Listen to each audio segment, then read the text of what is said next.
Halo, ketemu lagi sama gua Ari. Di video kali ini gua punya cerita nih. Ceritanya cukup seru. Masih terkait dengan klien. Jadi beberapa hari yang lalu gua ada sempat ketemu dengan partner lama lah yang memang sudah ya sering berinteraksi gitu kan. Jadi gua sering dapat ada pekerjaan, ada job yang gua referensikan kepada partner ini.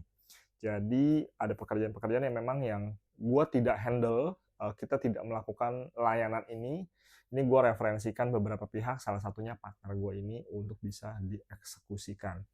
Nah, singkat cerita pas kita ketemu, kita ngobrolin tentang last klien ya. Klien ini memang sudah jadi ex buat gue, dan juga gue dapat cerita lah, dapat dari feedback lah terkait dengan klien ini dari partner gue itu.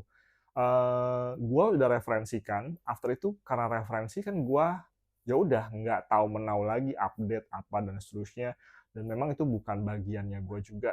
Ya udah urusan partner gue dengan juga klien tersebut gitu. Nah, ternyata gue dapat feedback cerita yang kurang terlalu baik ya, dan gue dari berdasarkan kejadian ini gue menyimpulkan dan akhirnya menemukan sesuatu hal yang jadi pembelajaran yang semoga bisa jadi manfaat buat teman-teman. Nah, ini sedikit rekap dari gue. Jadi hasil ngobrolan dengan partner gue menyimpulkan beberapa hal. Yang pertama adalah kalau teman-teman itu sebagai business owner atau sebagai leaders, karakter dan juga personality teman-teman itu mempengaruhi ternyata vendor, partner atau siapapun yang bekerja, termasuk juga employee yang bekerja kepada teman-teman sebagai leader atau sebagai owner nih. Kalau teman-teman sebagai leader dan owner itu kurang bijak, kurang baik karakternya, atau terlalu banyak drama, itu membuat kami nih sebagai vendor, profesional, praktisi, ataupun bahkan employee, ini jadi enggan gitu. Nah, eh, klien gue ini sedikit cerita, dia punya tim, timnya ini ada cerita ke gua juga kan sana sini dan sebagainya, wah kurang, ownernya kurang oke nih, leadernya kurang oke nih. Beberapa cerita sampai akhirnya si employee ini resign, dan resignnya tidak dengan kondisi yang baik gitu kan. Resign seperti itu. Dan dari partner gue juga ketika first meeting, impresinya itu tidak terlalu menyenangkan. Si klien ini punya personality dan karakter yang terlalu ngebosi, terlalu juga tidak profesional ya, sangat-sangat tidak profesional.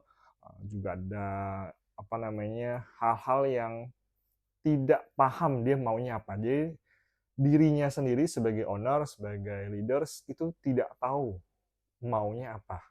Dan ketika dilempar ke vendor, ke pihak tertentu, jadi delegasi nggak smooth gitu.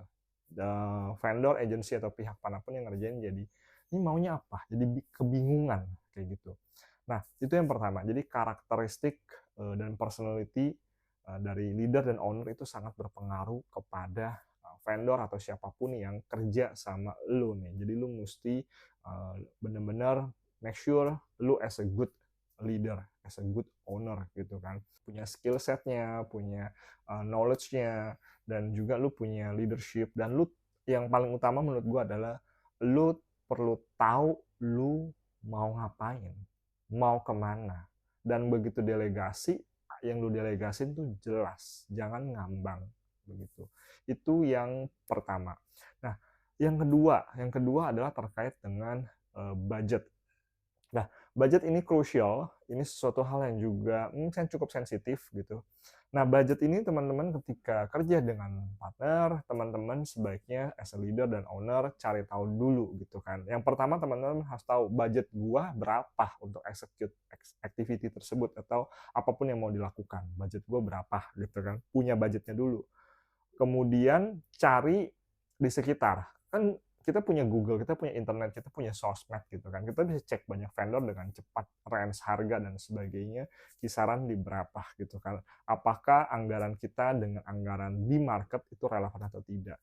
Dan ketika sudah ada vendornya yang kita search ya kan, juga ada nawar dan sebagainya, paham etikanya. Jangan nawar 50%, 70% atau hal-hal yang tidak masuk akal gitu ya, tidak membuat vendor jadi nggak seneng gitu kerja dengan kita. Nah itu teman-teman perlu make sure gitu loh terkait dengan budget gitu. Kalau memang budgetnya nggak mampu, nggak cukup, teman-teman tunda atau gunakan opsi lain. Jangan dipaksakan dengan vendor itu dan minta ngemis-ngemis, minta diskon ini itu dan sebagainya. Akhirnya juga dari vendor kan juga motong-motong juga kan servicesnya atau apa yang dikasih gitu kan. Akhirnya juga outcome-nya tidak optimal. Itu sedikit cerita dari gua ya. Semoga teman-teman sebagai business owner dan sebagai leader bisa improve, dan juga untuk teman-teman vendor kalau punya klien yang cukup ya agak-agak susah, sabar-sabar aja.